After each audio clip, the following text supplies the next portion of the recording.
Louisiana Country Boy coming at you live once more again. Also, what I need for you to do, sit back, relax, put on your headgear. All my worthless 2 cents is about to put something in your ear. Oh, get ready, get ready, get ready. Here we go, here we go, here we go. Oh, you helps me.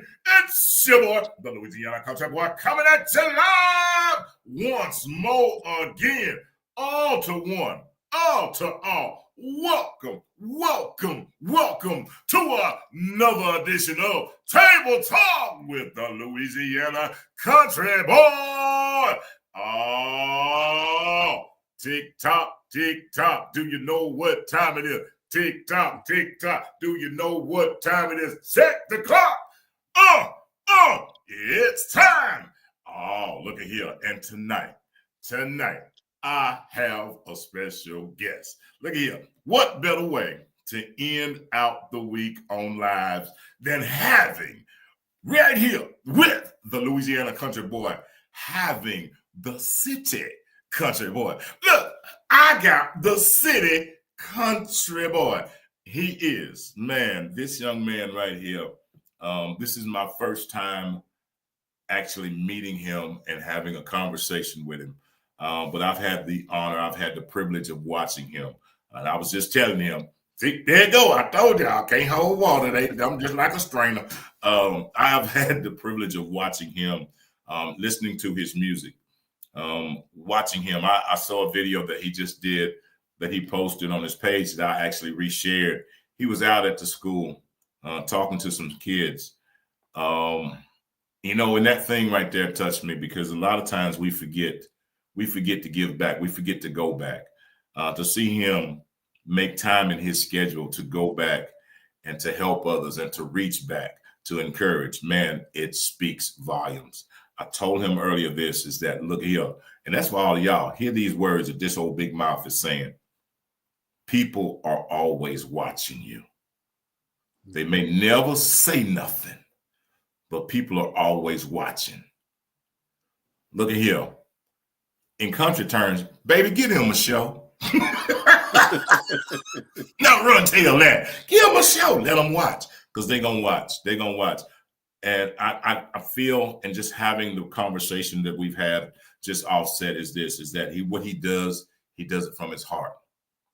It ain't for show. He does it from his heart. And that in itself speaks volumes. So look here. This country boy is not going to take up no more time. I'm gonna close my big old triple trap. I know y'all be like, boy, you can't close that thing. I'm gonna try to hold it. I'm gonna try to hold a little bit.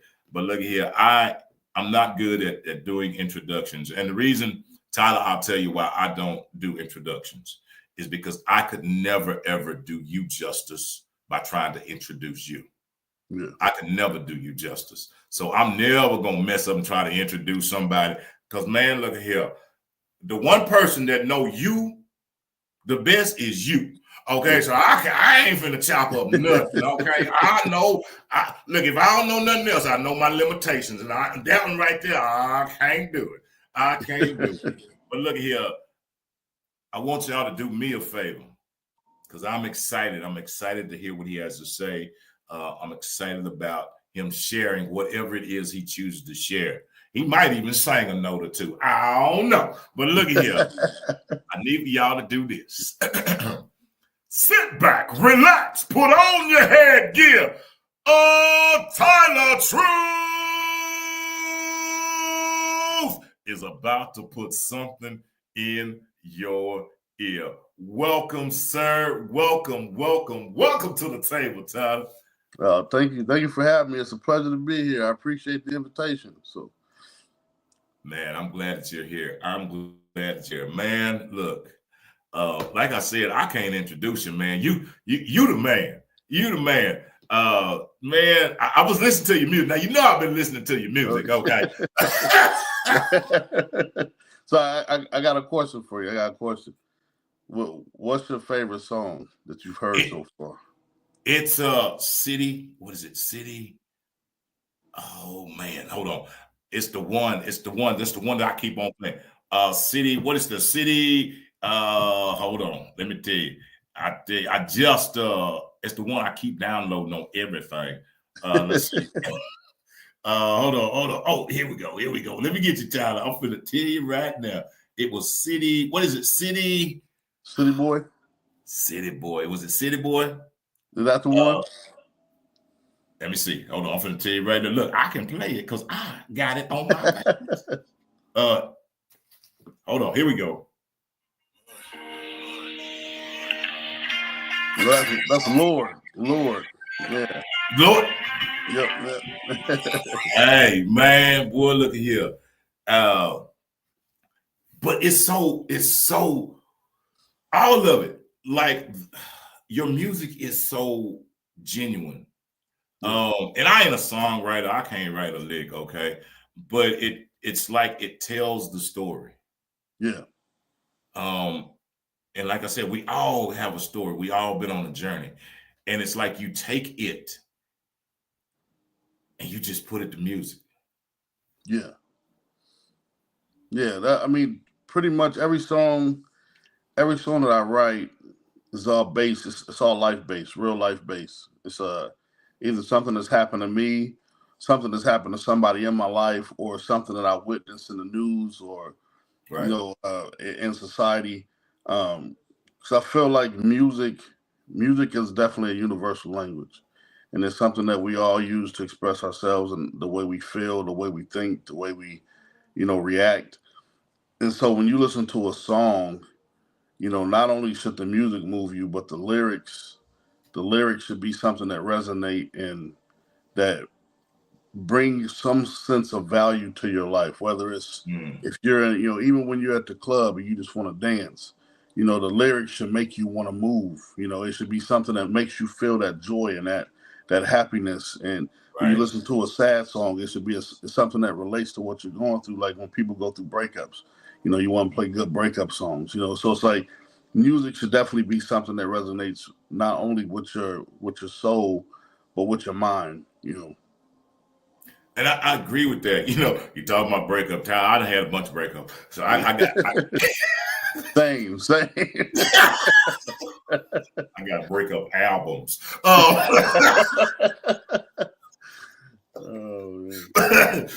But you are so correct. And a lot of times, and I don't know what new society is like, but a lot of people have missed. I'm old school, and I'm old dude. Okay, I'm old. Okay, I'm paw old, and we grew up listening, not just hearing, but listening. Somebody told me that once. Is can you hear it, and are you listening to it? Yeah. I feel like a lot of what's missing in today's music is the story. There's a lot of artists that still carry that. The storyline is strong, but I find that a lot of those songs are written by writers. People that write the music. Right. And a lot of the stuff nowadays is just as long as it sounds cool, it's like that's I listen like some of my younger kids, that I talk to, they're like, it's got to be a vibe. It's a vibe. I'm like, what's a vibe if you can't get any kind of knowledge or understanding from what you're listening to? Just to be able to listen to something cool, for me, it's not enough. I want to hear something that vibes, but I also want to get something, get some fruit from that tree that I'm getting ready to partake in. So it's like for me, that's why I said I told James, my manager, Big James, shout out to Big James. I told him one of the most important things for me when we work with people is that I write my own lyrics. I don't need songwriters. I don't want to sing nobody else's tunes, nobody else's story, because I want to sing things that I understand and I relate to. That's very important to me. So I write all my own music. So wow.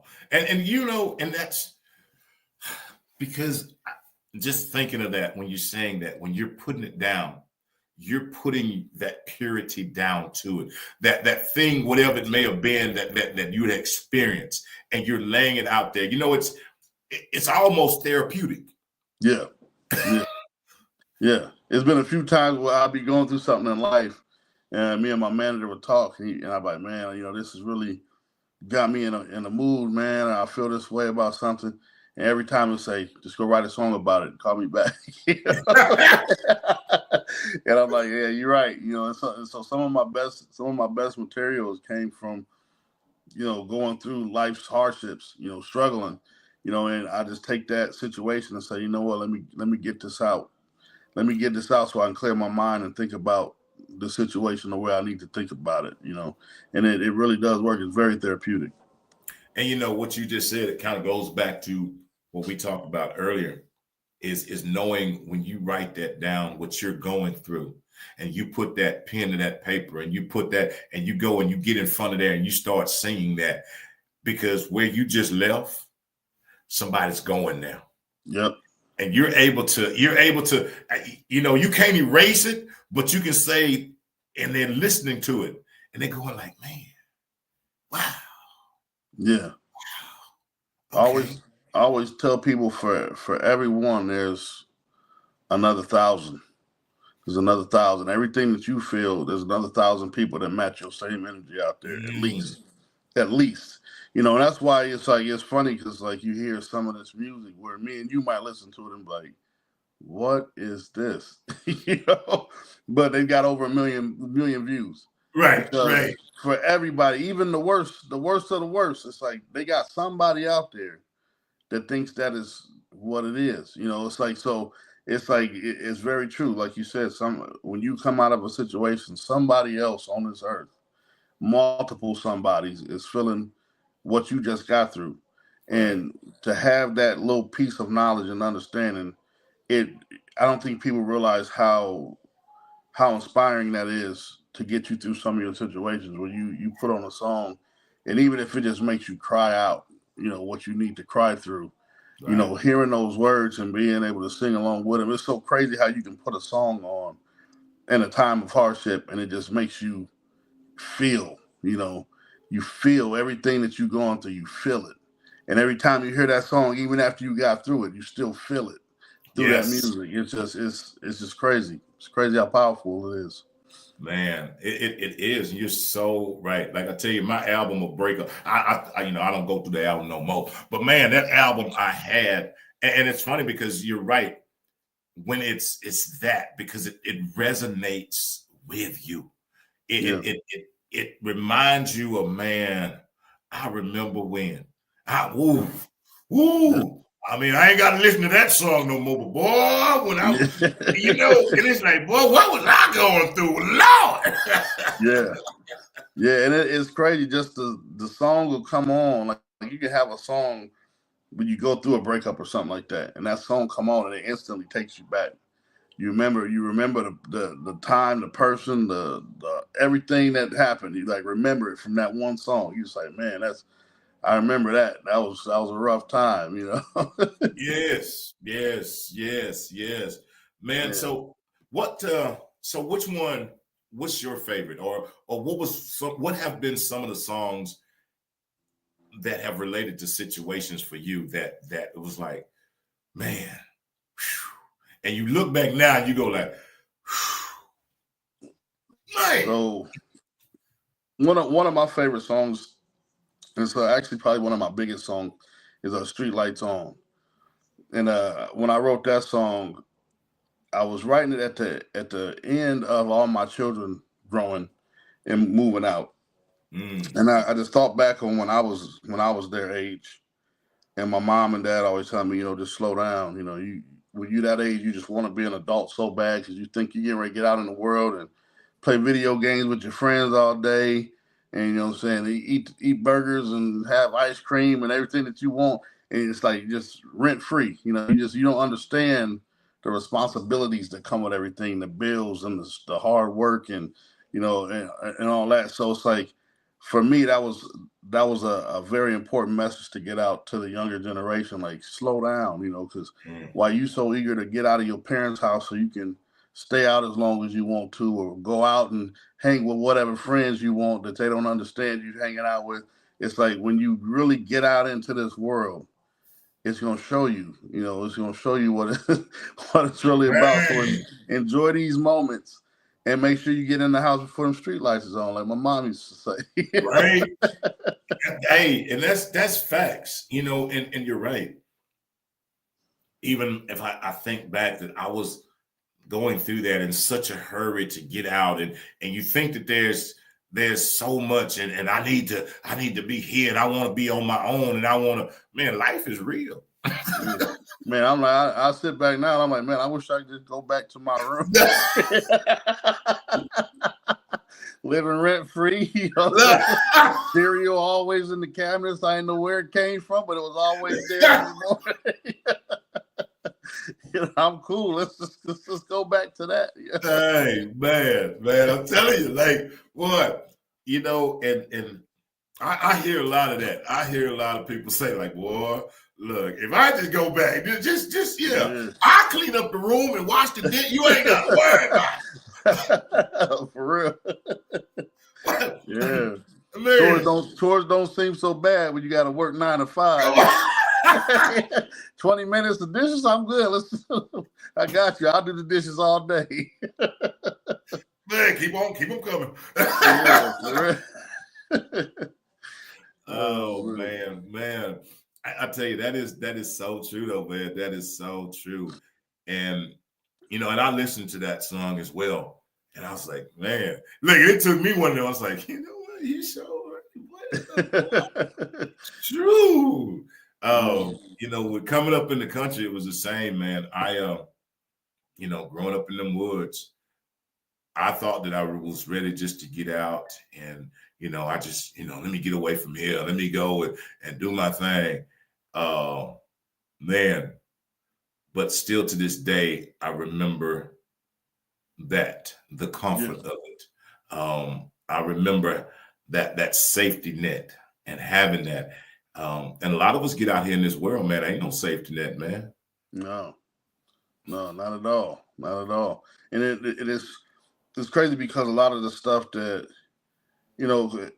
when you're a parent, you try to teach your kids everything they need to know, but it's honestly, it's like next to impossible unless you're at a certain level in life as far as financial status, time-wise, because when you got that financial stability, you're able to take more time and be home. When you own your own, businesses or whatever it is, you got more time to dedicate to home and to, teaching your kids, and you have that knowledge, Right. But when you grow up in the average home, parents got to work, they got to work, and the knowledge isn't always there. A lot of times those parents have, they went straight from, high school to working, and, right. They've been working at factory ever since, and so trying to teach your kids everything is difficult. So when you grow up, in an environment like that, you don't know about credit, you don't know about,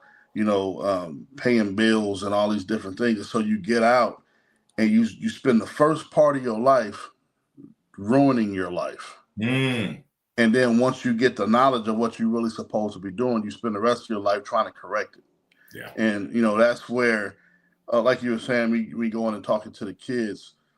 That's one of those things that I'm trying to fix, and as I get bigger in this and I get a bigger platform, there's a lot of things that I want to do, especially back home, in the lower income, communities that like where I grew up, I want to get these kids involved in something that's going to get them down the right path and teach them the things they need to know. I feel like society is set up to teach our kids how to work for somebody else. We need to teach them how to work for themselves. No matter. I told my daughter she's actually going to school to be a dental hygienist, and she's talking about going back to be a dentist. And I told her, I said, no matter what you do, take a business course. And she was like, why? I said, because no matter what job you work, you can be a fry cook, you can be a doctor, you can be a lawyer. No matter which career you choose in life, if you get a business degree and you work for yourself, you're going to make more than any other person in that field, because even doctors and lawyers have salary caps when they Right. work for somebody else. But when you open your own firm or your own practice, you know what I'm saying, or your own restaurant, there is no cap. You can make, Right. the sky's the limit, you know. So I getting that business degree on top of whatever you do is important. And these are the kind of things that I want to start teaching, you know, the community, you know, and I feel like you said before we started the show, there's so many people out here that make it, and they're motivated by money, you know. Mm.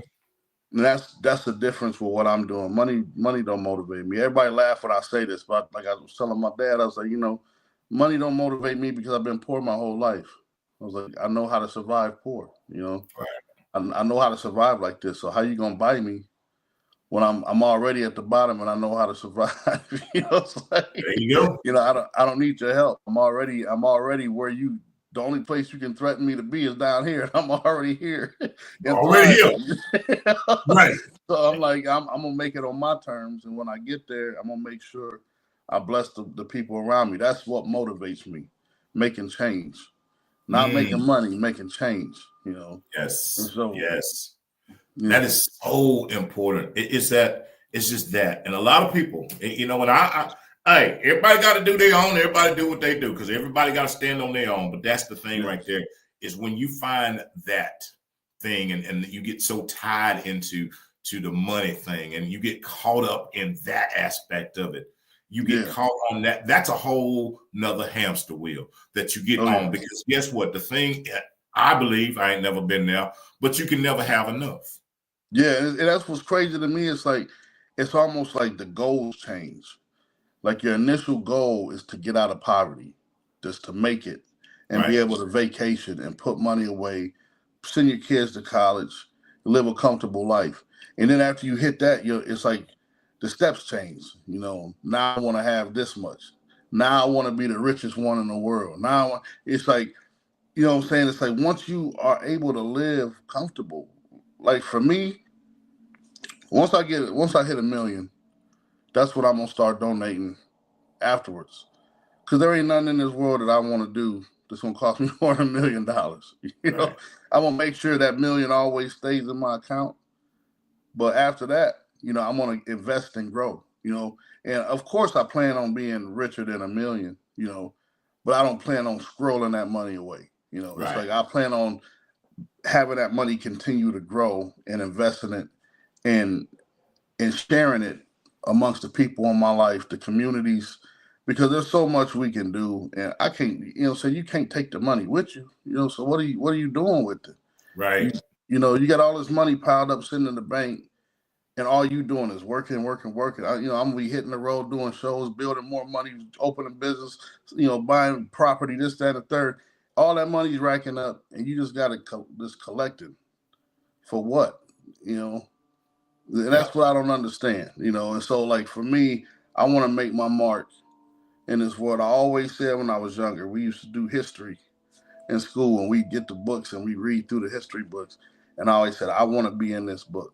I want to be remembered. That's what I want. I don't want the money. I don't want none of that. I want to be in this book, and I want one day for young black kids, young white kids, Mexican, Indian, you know, whatever it is, I want them to be sitting in class one day and see my face in that book and be like, man, this dude right here, I want to be like him. You know, that's what I want. That's what matters to me. You know, Man, that is amazing, and that's that right there. Again, you know, what I said earlier just speaks the volumes, because what a lot of people have lost, in my opinion, it's just my opinion, is integrity and character. yeah, Um, we became the society of I'm just looking out and I'm just trying to get mine. And I don't care who I step on to get there or what it takes to get there. yeah, And the most unfortunate part about that, in my opinion, just in my country opinion, when you step on enough and you betray enough and you misuse and you abuse enough, when you get there, you're by yourself. yep, yep. And you're looking over your shoulder, You gotta celebrate alone or with people that don't really matter. And like to me, my people matter, man. Like Big James, my manager, that's my brother. I tell him all the time, man. I'm like, I can't wait till I get rich so I can do stuff for y'all, man. It's like, that's what I can't wait for, man. It's like I want to get y'all nice things. I want to set y'all up bank accounts for your kids, and what I'm saying, and houses, and like property. What I'm saying, your 40 acres and a mule. That's what I'm talking about. I want to do those kind of things for the people around me. I want to put centers in the communities. It's like right. places where other talented artists and athletes can go and have a shot at, really making a difference in their lives and their families' lives. It's like there's so much that can be done, that should be done, and it's not being done. Right. I look at these communities and they're just in distress, and you got so many celebrities out here with all this money, and they spending buying $200,000 T-shirts and stuff like this to wear on red carpet events. I'm like, man, it's just crazy, crazy to me. It's like there ain't a shirt in this world I'm gonna ever spend $1,000 on. Right. I don't care how much money I get. I'm still taking my butt to Walmart and getting them $6 sweat resistant T-shirts that I wear. Right, I got one on right now. I'm still wearing those. It's like look, I tell people all the time they see my jewelry. I don't wear nothing but stainless steel, and it's gonna stay that way. Right. I don't need no diamonds. I don't need none of that, man. It's like, and for me, it's like I always said, why I need all that? You can put the fake stuff. You can't even tell some of these artists got on the fake stuff. Right. The fake stuff look just as good. You know what I'm saying? So I'm like, for me, I'm just gonna wear something I know is real. It's real stainless steel. That's good enough for me. I don't need no more. I'm so simple. And that's why I said for me, it's like the money is not important. Like the trinkets and all the little extra stuff people buy, it don't impress me, man. It's like I don't need no, of course I want some name brand Nikes. I don't want to go to the flea market and get my shoes. And the reason that is because I can get Nikes for the same price. So I'm gonna go ahead and get the good pair. Right. Like, that's my thing. Now I'm not wearing no $200 pair of Jordans. You know what I'm saying? But I go get me some $30, $25 shoes off the sale rack. And that's my thing. It's like people gotta learn to change their mind the way they think. Yes. You can be the curve. Don't ride the curve. Be the curve. Oh wow. Educate yourself and then educate others. Yes. And that's sometimes it seems like we run into these things and people just they keep, for me, banging my head enough times, I learn. Like you keep running into the same wall over and over. It ain't the wall, baby. It's you. It's your GPS is messed. It's your GPS. Ain't the wall. The wall where it's supposed to be. Yeah, exactly. It's funny. It's like, for me, it's like I know where I came from, Right. and I know I'm not perfect. I've made a lot of mistakes. I got a lot of regrets, things I've done in my life, and every day I try to be better than I was yesterday. I don't compete. You're always in competition, in anything you do, sports, music, everyday life, we're in competition. So I have competitors that I have to beat out and that I have to work against. But I'm not in competition with them. I'm only really competing with myself, because as long as I'm better than I was yesterday, I'm winning. I'm winning every day. And if I keep that goal in mind, be better than I was yesterday, be more humble, be more educated, be more hungry, work harder, than I was yesterday, then I'm always going to be winning, Yes. And for me, that's what keeps me going. I got a lot to prove, to myself and to the people in my life, people that I've wronged. I want to prove change. I want those people to look at me and say, he's changed. He's done wrong in the past, because we all have. Yes. But he's changed. He's changed today. And for me, that's all that matters. Growing. my growth as a man, my growth as a father, as a son, as a future husband. Those are the goals that matter to me. The money, that's a necessity, that we need, and that's all it is. Once I got enough, it's enough. Right, right. Man, that is facts. Well, look, Tyler, I do want to know about this. Yeah. Pry a little bit. It says the city country boy. And I read about it. So I listened to it. Yeah. But man, share that aspect of the city country boy. So I grew up in the south side of Chicago. They call it the Wild Hundreds. That's where I grew up. And I lived there until I was 17. And when I was 17, I moved out to Lafayette, Indiana. And once I was there, that's where I kind of started getting my country roots. I did some light farm work, some baling hay and detasseling corn and things like that. And lawn work and stuff that I've never done back in the city. You didn't cut no grass in Chicago. It's a lot of the smaller grass, we didn't have to use no zero turns and nothing. Yeah, we had that couple little patches of grass. Them houses was close. But no, we and I moved down here, and a lot of my friends down here were, cornbread fed, as they say, and kickbacks and little bonfires and stuff I'd never seen, and it's like I grew an appreciation for both lifestyles. I'm always gonna love where I'm from, and saying Chicago is my home. It's the city that I love most, but then Lafayette and Indiana is, also my home, and I got a lot of love and respect for the people here too. So, so I said if I was gonna do the country, I'm gonna do it my way. First off, it's gotta have some swag in it. It's gotta have that city appeal, which, in the city we listen to jazz, R&B, funk, some rock and roll. We listen to a little bit of everything, So I'm like, if I'm gonna do this country, I'm gonna rep the city, I'm gonna rep the country. And that's why I came up with the slogan, "The City Country Boy," because I want to stay true to my roots, and I don't ever want to be a poser. Like you got a lot of people, they cross over into a genre and they just all of a sudden, now they're that, but this whole time you've been this, like what happened yesterday that, now you coming out, now it's funny. It's funny because I started wearing the cowboy hat and the boots, and it's funny because I fought it. I told everybody, I said, I'm not wearing no cowboy hat. I'm not wearing no boots.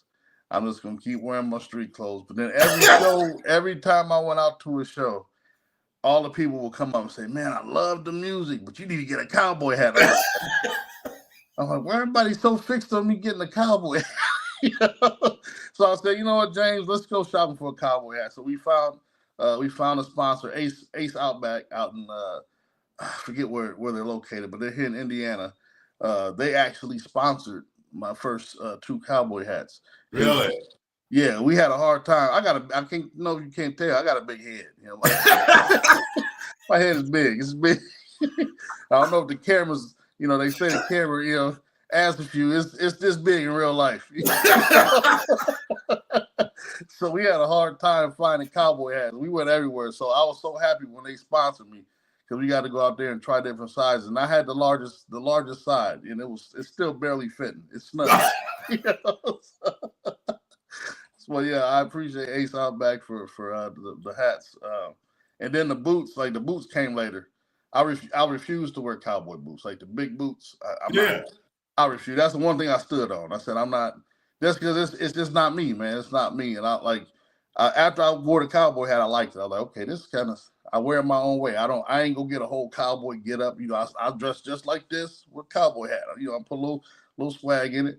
And I said, if I'm gonna get some boots, I'm gonna get the low cut boots. I like just regular old boots. And so I found some boots that I liked, and I said I can rock these. And so now I got my boots, and I got my hat, and I got my own little swag, my own little lane to stay in. Oh man, Hey, I love it. See, and that's so funny, man. Because I coming up in the country, and my daughter is the same. Look here, man. I will wear my boots with shorts on.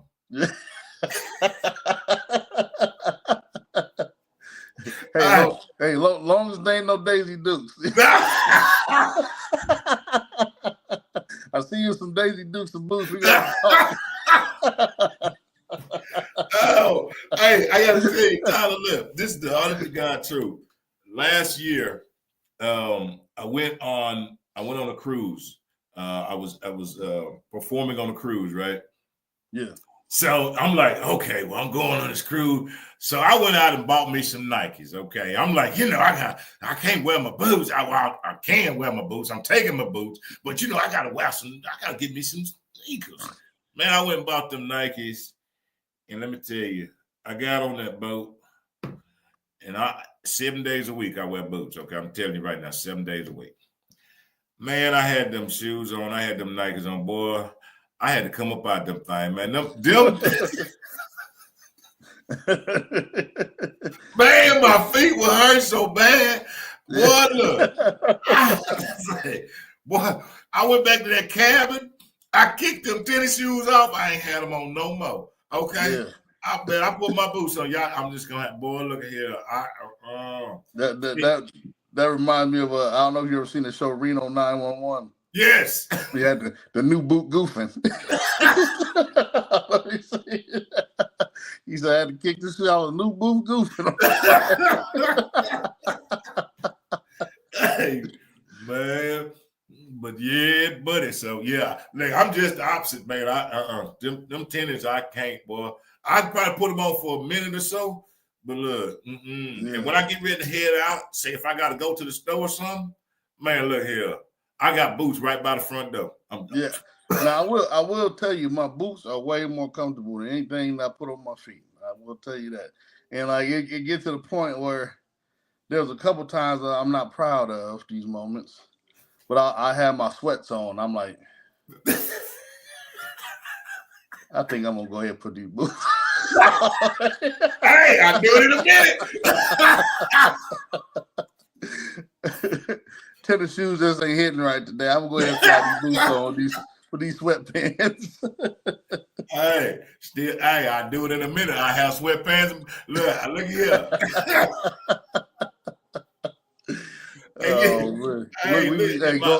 Looking like some real Walmart shoppers.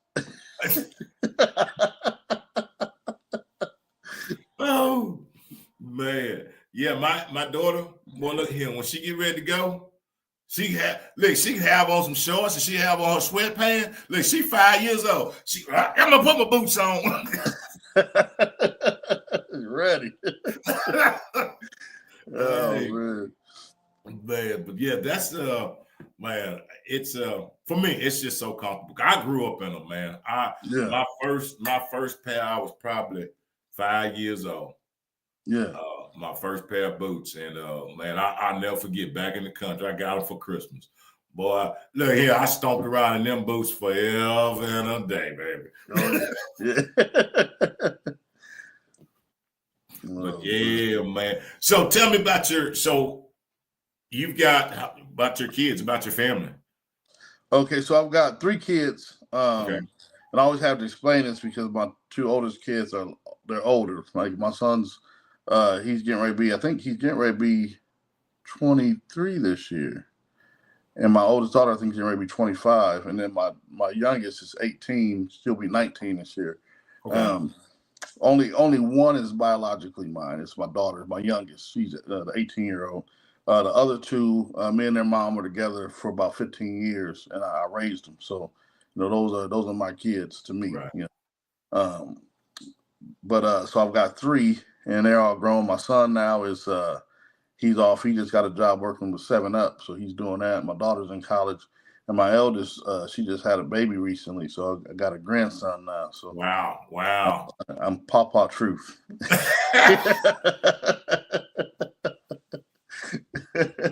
Oh man, wow, man, that is amazing. So, are any of them following in the footsteps in the music industry, or? My daughter. So my daughter actually, she's on one of my songs, the song "Unstoppable." I don't know if you heard that. That's my Okay. daughter singing with me. Yeah. Wow. Yeah. Wow. There you go, man. Look Yeah. at you. Yeah. So now I will say this. I've got two more boys now. Uh, the girl I'm with now, we hopefully here soon it'll be, an official, a whole official thing. But she's got two little boys, and I'm helping with them. So, I claim them now too. Those are mine. So, I got five now. So, Hey, hey, there you go. There you go. And and the thing is a lot of people take that a lot of different ways. And I love what you said about the simple fact that it's a whole different conversation. And I peel that orange back. A lot of people, when the breakup or the whatever happens, and it's that, in my opinion, you're always, when you've been a part of children's lives who didn't ask for you to be a part of their lives, and you've come in and you've been there. Some people can walk away from that. And I sometimes, man, I go like, man, that is the difficult thing, because they didn't ask for it. yeah, And you've inserted yourself, or you've been inserted in there. And regardless of what the thing may be between the two adults, because both of them was probably crazy anyway, but regardless of what true. but but what they, but that thing that they had come together to do is to raise these kids. Yeah. And that right there should always be respected. I believe in that. I mean, I believe that 100%, man. Yeah, that's my thing. So any relationship I'm ever in, when there's kids involved, I always try to end on a good note. Even if the relationship was bad, I always try to end on a good note, so that we can be civil and I can still be a part of the child's life. Because at the end of the day, like you said, what happened between us had nothing to do with them. Right. And if you are okay with me still being a part of their life, I still will be. And I always make sure the person that I'm with next understands that. Like, this ain't no me sneaking over there to see her. This is me, really spending time with this child. They can come here, if they need to, But for me, it's like, that's important. I'm not gonna ever turn my back on a child that looks at me like somebody that matters to them. And it's like, so many people, like you said, they're okay just coming and going in these children's life, and that's why a lot of kids have trust issues, because you there one day, you gone the next. It's like, who after that happens so many times, how do you trust? How do you trust? Because you don't even want to get comfortable with people. I done got comfortable with 5 different people that came in his house, and they all gone now. Why do I keep telling my story over? I'm just gonna keep it to myself, Right. And that's what happens, And so for me, it's like, as long as whoever I was with is okay with me being a part of their child's life, I'm gonna be there, Because like I said, they deserve that, you know, they deserve that kind of respect and appreciation. This is how I look at it. Man, I totally agree. I totally agree. But I'm going to get into the business aspect of it, because I want you to really share the business part of what you're doing and who you are. Um, because for me, I'll say this, man. I tell anybody that people connect with people. It doesn't matter what you're doing, but people have to connect with you and who you are. Yeah. And so I want you to be able to share with everybody that's listening, everybody that's listening now, everybody that'll be listening 10 years, 100 years from now. Y'all remember, let me just say this. Country Boy has already asked Tyler. He's already made it very, very clear. When he goes up there to get his Grammys, please don't forget the Country Boy. I just wanted to put that on. I had to put that out live, so it's out there. It's out there. Hey, like I said, I don't forget where I came from. That's hey, what they call it? What they call that thing? Oh, the receipts. There's my receipt. That's right. That's right. But man, please tell these people about your music. Please tell these people, man, whatever you want to tell them about, because this is the thing that you're here for, most importantly, because I want them to go and follow you. I don't try to tell nobody, but I want them to hear from you, from your mouth. Yeah. So for me, like I said, my music is very important to me. And I definitely got a story to tell. I've got 2 albums out. The first album was called Everyday Life. And I wrote that album based off exactly what it is, just everyday life. When I started this journey in the country music, I spent a lot of time learning the genre. Because before, I'll go back for a second. I was a songwriter. I wasn't a singer. I did a lot of songwriting and producing, and I did that for other artists. And then, I dabbled in it myself for fun. But my goal was to always kind of just be a writer, producer, and I went on a date. I've told this story so many times, but I went on a date, and it was a blind date off Facebook or whatever. And the girl that I went on a date with, she was like, you sound like you could sing country well because of the way I speak. So I was like, well, let me give it a shot. And I wrote this song. It's actually on that album, Everyday Life. It's called At the Top. I wrote that song and I put it out, and everybody just really liked it. And so a lot of my friends was just like, dude, this is what you need to do. And so I spent a lot of time researching, what the genre was, what the songs were about, the content, so that way I could really appreciate it and do it right. I feel like if you're gonna do something, you got to do it authentic. And so I started writing the first country album. It was The Everyday Life, and uh, like I said, that was more traditional country with a little bit of hip hop flair. It's got some like the drums. Some of the drums are a little bit heavy hitting, but I really started honing my own craft in the genre. My second album, after I was comfortable with the lane I was in, I wanted to kind of start creating and making it my own. And so I did the next album, From the Mud, and that's talking about pretty much my roots in Chicago and growing up and coming in from Chicago, moving to the country. And I got a lot of just content about that on that second album. We got the third album that is almost ready. We're going to be releasing it on the 4th of July this year. And so we've got a few more songs to finish up there, and then we just got to go into the final mixing phase. And that one, I wanted to really start doing a cross of different genres, and I wanted to create my own sound of country. And I noticed that I never heard anybody do a country Afro beats, mashup. So I created my own style of country Afro beats. I'm a huge fan of Afro beats. Like if I'm not listening to my music, that's what I'm that's what I'm listening to. All And right. so yeah, I created a mashup of country and Afro beats, and that's going to be displayed on my next album. And it's just a lot more. The music is a lot more fun. I stay true to the traditional country. It's a lot of traditional country on there, but there's a lot more fun music on that album, I would say. And that one's got 24 tracks. My first 2 albums have 12. So wow. Yeah, so it's like pretty much a double of what I was doing before. So man, that's a lot of writing. Oh yeah, I love to write.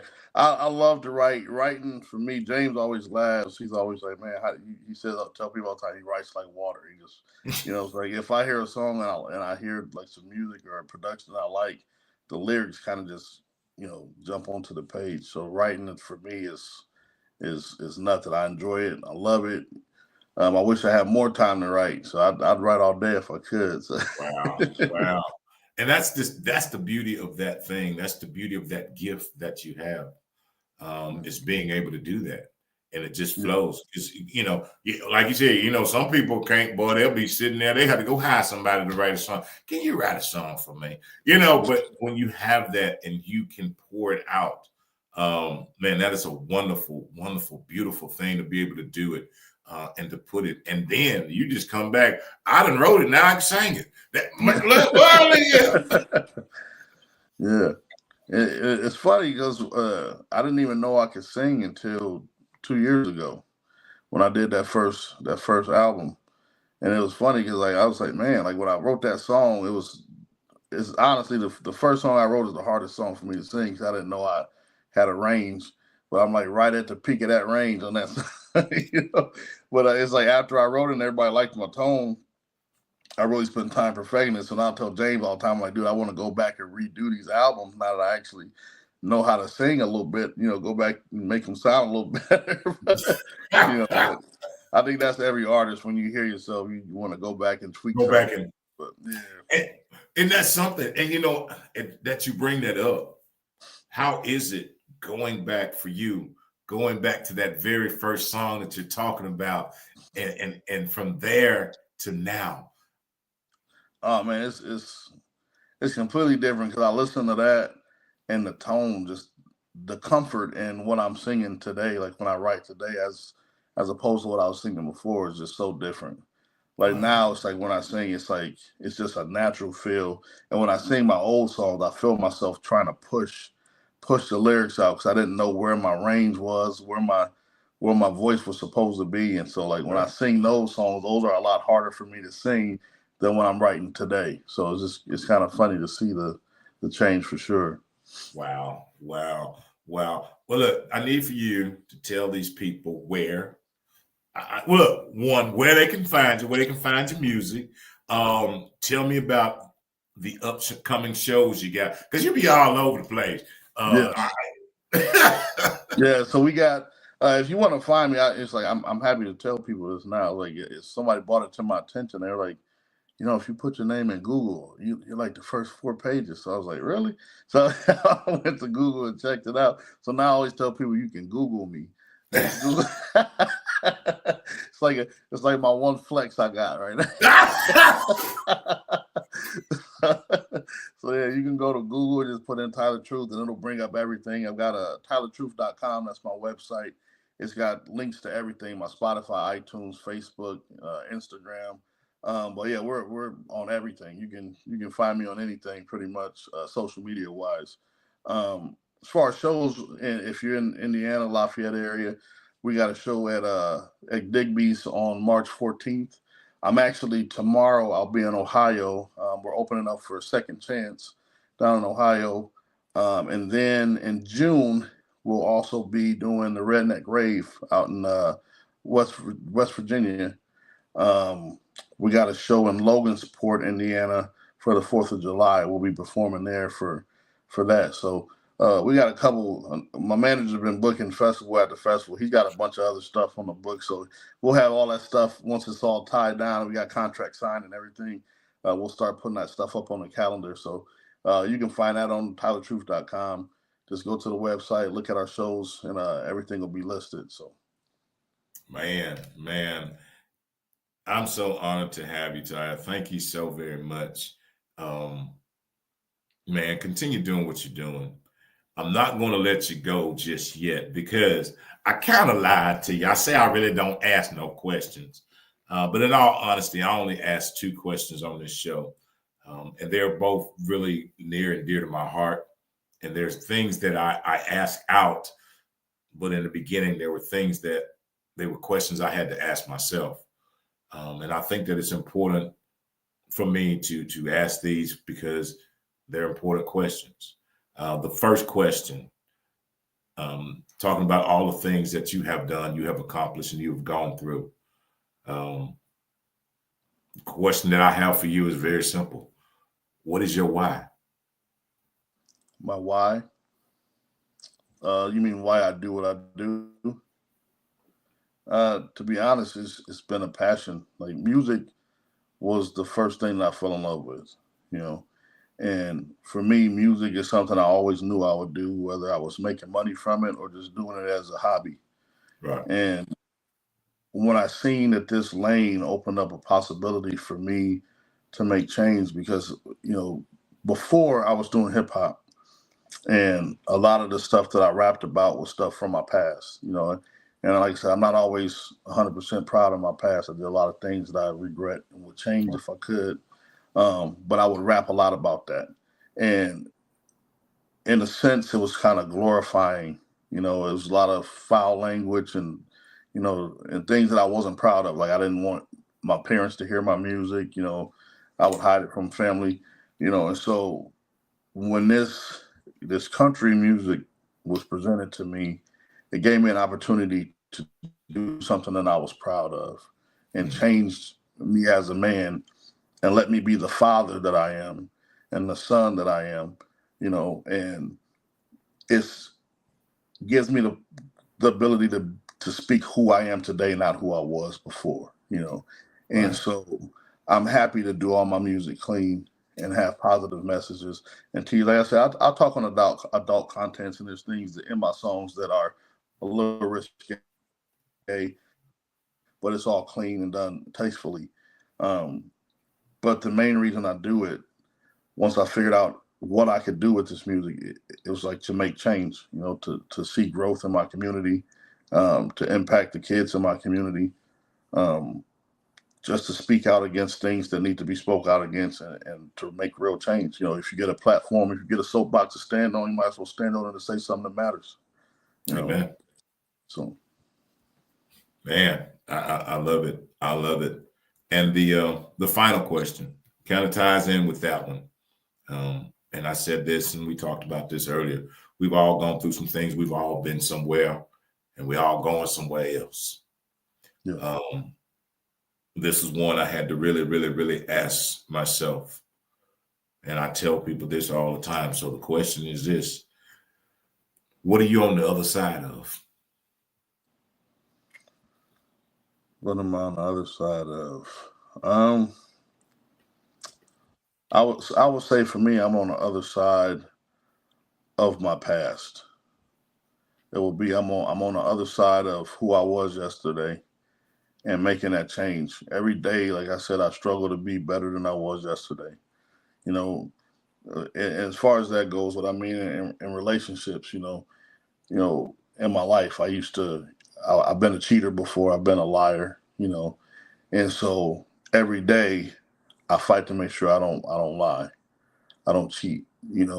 I make sure as a father that I'm more attentive, that I text my kids more, I call more, because in the past, these are all things that, I wanted to do better. I've always been there for my kids, but I worked a lot, so I didn't always communicate with them the way I should, because, you go to work, and as a father, when you got little ones, your main goal is to provide for them. And sometimes you forget, to reach out in conversation. And so it's like, there's certain things that it's perfect that you say on the other side. It's like I'm looking in the mirror at who I was before, and all the ugly parts, I'm trying to change them, you know. So I would say that's what I'm on the other side of. I'm on the other side of myself. Man, love it. Love it. Yeah, that's it for me. And I will just explain why, is because sometimes we get caught up in where we are, but we forget that where we are, we're already on the other side of something. Yeah. Whatever, we've gone through something, man. So when that thing hits, you can go like, well, man, I'm on the other side of this other thing. So if I'm on the other side of that, what I thought that was the worst part of me, if I'd have made it through this thing right here, man, them first 3 miles, whoo, man. Yeah, I can tell you, for every part of my life right now, it's better. About 2 years ago when I started this, I said, I'm going to remove all the negativity from my life, and I'm going to go after what I want. And I'm not going to settle until I get what I want, And my life has changed ever since. Everybody around me, they're all beautiful people. I love them all. I'm at peace, even in my relationship, the woman I'm with now is like amazing, and it's like, and she gives me strength and motivation. She's kind, she's soft spoken, she's my rock, me and my parents, we communicate more there, they strengthen me. It's like my kids, it's like my life has really been growing. I feel like God watches my change, and the more I change, the more I'm blessed.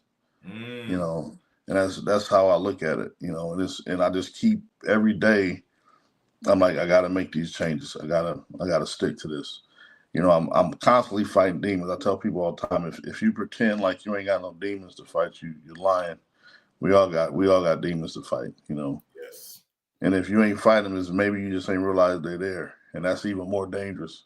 That's even When you don't know your demons, that's even more dangerous because you don't even know you're at fault. Mm, You should at least know your faults and be able to confront them and admit them. And that was yes. one thing that I had a problem with, is admitting my faults in the past. Like it's like I didn't think I was perfect, but I also didn't want to admit my wrongs. And that's one of the things now I teach my kids, like straight up, like when you do something wrong, just come out, be honest. Be honest and take your face on. Yep. The only thing you can do when you wrong somebody is apologize. And once you apologize, the rest is up to them. They either accept it or they don't. But at least you made that step in admitting you're wrong and apologizing for it, and then you move forward to correct it to make sure you don't have to apologize for it again. That's it. Amen. Man, very, very well said. And I'm gonna slide one more in, and then I'm gonna end. I'm gonna slide this one in. 100 years from now, there's a time capsule. Yeah. And inside that time capsule, there's a message from Tyler Truth. What does your message say? My message would be short and simple. I would say what I always say to people. I would say, don't ride the curve, be the curve. Because it's so important to make change and be a leader and not just follow blindly behind others. Because when you're a follower, you don't know what the next step is. You can't see it. Whoever the person is leading is the one that's making the steps. And, you never know what direction people are going to go in. You can start off walking down the right path when you're following somebody, and they can turn into something completely different. That's how you get your Waco, Texas. That's how you get these events where you got these cults, happening. In the beginning, these people have real visions and real thoughts, and they're putting this stuff to act, and then that power gets in the way. And then you end up walking down a path that you don't even know where you're at anymore. But if you are the one in charge, you always are taking the steps, and the people are following behind you. And if you're a good leader, you can lead people the right way. So I always tell people, don't ride the curve, be the curve. Man, I love it. I love it. Tyler, man, I thank you. I thank you so very much. Thank you for coming, taking the time out to come sit with this. Well, I thank the old city country boy for taking the time out. Louisiana country boy. Oh man, I appreciate you so very much. As I say to anyone, I will definitely say to you, man, keep walking in your purpose on purpose. Keep on doing what you're doing that you've been called to do. Reach the heights that are for you. I appreciate you. I appreciate you. Thank you for being the guest that closes out this week of my lives, man. Thank you for having me. Man. Look here, just don't the Grammys. Remember the Grammys. I won't forget. I promise. Man, look, I appreciate you so much. To each and every one of y'all that have tuned in, Miss Julie, thank you so very much, Miss Julie. I appreciate your support. To everyone that is tuned in, I missed some of the comments here. I'm gonna see if I can. Let me see here. Thank you, Felicia, for tuning in. I thank all of y'all who have tuned in tonight. Y'all go follow him. Y'all go get his music, download his music. Man, he is the city country boy. It is the Tyler Truth. Look at here. Thank y'all. Thank you. I say these words each and every night, and I'm so excited to say them once more again. Oh, country boy believes this if I don't believe nothing else. God gives us three things: vision, purpose, and instructions. Vision, purpose, and instructions. Here's what I know about our purpose. Everybody's not going to believe in you. Everybody's not going to support you. Everybody is not going to root for you. Here's about that vision, man. Everybody ain't going to see what you see. Everybody's not. Everybody's not going to be happy for you. But what I've learned about that, Tyler, you know what I've learned about that? Is that It's not that they don't believe in the purpose, and it's not that they don't believe in the vision. It's the fact that it's you that has the purpose and you that has the vision. It ain't that they don't believe in it, it's that they don't believe in you. No. They believe that there's a purpose. They just mad that it ain't them, and they just upset that it's you. Yeah. What I tell you is you keep on walking in it. You keep on walking in it. You keep on walking in it. You keep on walking in it. Sometimes it feels like you're walking alone, but you keep on walking. You keep on pushing. Don't you give up. Don't you give in. You keep on going, because what's for you is for you, and can't nobody else have it. Yeah. And when I say that I support the vision, and I say I support your purpose, I do. I stand behind it. I support it, because who am I to determine what God gave you? Not me. I ain't finna question that. If he gave it to you, I support it and I believe in it, and I root for you, and I will be the biggest cheerleader you've ever seen in your life. So you keep going, you keep going, you keep pushing. And lastly, but not leastly, when you woke up this morning and you opened your eyes, you cleaned out your ears and you tried to hear, but the words of the country boy did not come clear. And if you was rolling out there today, if y'all was in Houston, it's back to summertime. We was out there, boy, I was out there sweating and had my shirt out. Look here. But if you was out there today and you was in Houston and you was looking around and you was trying to hear and you couldn't hear the words, well, here it is, 9:13. Houston time. And I say these words with my chest stuck out, is that I love you. I love you, and I love you unconditionally. And see, Tyler, I have to explain that part of it. My unconditional love is not tied to what people do for me. My unconditional love is not tied to whether people watch the show or they don't watch the show. My unconditional love is not tied to the ones that cheer for me or boo me. My unconditional love is not tied to another. My unconditional love is tied to him. Yep. So I love you unconditionally, and there ain't nothing, absolutely positively nothing that you can do about it. I thank y'all so very much. You have been sitting here listening to the one, the only, the next Grammy man himself, the Tyler Butcher. Thank y'all so very much. We out here. Tyler, I love you, man. I love you, man. Thank you. I appreciate it. Thanks for having me on. Yes, sir.